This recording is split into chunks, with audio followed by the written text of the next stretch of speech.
Russia Ukraine conflict से साफ देखा जा सकता है कि वॉर कितने डिस्ट्रक्टिव हो सकते हैं और किसी भी कंट्री के लिए ट्रेडिशनल वॉर से एनिमी को डिफीट करना काफी चैलेंजिंग होता है। ट्रेडिशनल वॉर में एक कंट्री की आर्मी, एयरफोर्स या नेवी दूसरी कंट्री की फोर्सेस से आमने सामने की लड़ाई करती है। 1962 में हुए Sino Indian war tradition war का एक अच्छा एग्जाम्पल है, जिसमें बैटलफील्ड पर दोनों कंट्री से सोल्जर्स एक दूसरे के आमने सामने थे। वही मॉडर्न टाइम में एडवांस टेक्नोलॉजी कंट्रीज को कैपेबल कर देती है to attach each other on the digital front. Chinese military general and strategist Sun Tzu अपनी बुक आर्ट ऑफ वॉर में बताते हैं कि every battle is won before it is fought. और हाइब्रिड वॉर भी कहीं ना कहीं सुन त्सू की स्ट्रेटेजी पर ही बेस्ड है। पर सवाल आता है कि आखिर ये हाइब्रिड वॉर है क्या, और आज की वीडियो में हम इसी को समझने की कोशिश करेंगे, तो वीडियो को लास्ट तक जरूर देखें।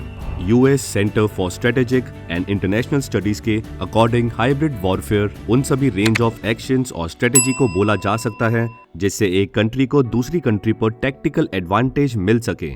हाइब्रिड वॉरफेयर दरअसल एक मिलिट्री स्ट्रेटेजी की थ्योरी है जिसे पहली बार फ्रैंक हॉफमैन द्वारा प्रपोज किया गया था। Hybrid warfare employees political warfare and blends conventional warfare, irregular warfare and cyber warfare with other influencing methods such as fake news, diplomacy, lawfare and foreign electoral intervention। Strength और alliances को show करने के लिए arms transfer and military exercise conduct करना या फिर trade barriers create करना ताकि एनिमी कंट्री की इकोनॉमी को स्लो डाउन किया जा सके, ये सब भी हाइब्रिड वॉरफेयर स्ट्रेटेजीज का ही पार्ट है।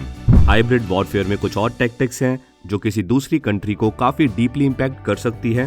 That is cyber attacks and jamming satellites. Cyber attacks के थ्रू किसी भी कंट्री के कॉन्फिडेंशियल डाटा को एक्सेस किया जा सकता है, पर इसके साथ ही लोकल कंपनीज या ऑर्गेनाइजेशन के सिस्टम्स पर साइबर अटैक करके इलेक्ट्रिसिटी कट ऑफ करना भी पॉसिबल है, जो ना कि बस गवर्नमेंट को बल्कि आम लोगों को और उस स्टेट में मौजूद बिजनेस पर भी इम्पैक्ट होगा। सैटेलाइट जैमिंग से किसी भी कंट्री के कम्युनिकेशन सिस्टम को इम्पैक्ट किया जा सकता है, जिसके रिजल्ट काफी डेंजरस हो सकते हैं। As a hybrid warfare strategy, China डेप्थ ट्रैप डिप्लोमेसी का यूज करता है to push its own interest. इसके अलावा चाइनीज प्रोपेगेंडिस्ट सोशल मीडिया का यूज करते हैं to spread influence and misinformation, और साथ ही चाइना फायरवॉल का यूज करती है ताकि चाइनीज सिलेक्टेड फॉरेन वेबसाइट्स को एक्सेस ना कर पाए। इंडिया भी डाटा प्रोटेक्शन को इंश्योर करने के लिए कई सारे चाइनीज ऐप्स को बैन कर चुकी है। हाइब्रिड वॉरफेयर में क्योंकि ज्यादातर टेक्नोलॉजीज नेचर में नॉन वायलेंट होती है, इसलिए ये विक्टिम कंट्री के लिए आइडेंटिफाई करना काफी डिफिकल्ट हो जाता है कि इसके पीछे किस एनिमी कंट्री का हाथ है। और अगर कभी पता भी चल जाता है कि ये काम किस कंट्री के द्वारा किया गया है, तो भी विक्टिम कंट्री के लिए प्रॉपर एविडेंस कलेक्ट करना काफी मुश्किल हो जाता है, और इसी कारण से विक्टिम कंट्री रिटेलिएट करने में भी असमर्थ होती है।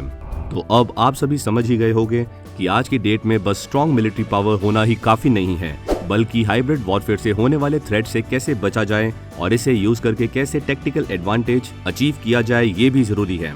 लाइक करें हमारी इस वीडियो को और हमेशा की तरह हमारी वीडियो को शेयर करते रहे। मिलते हैं अगली वीडियो में।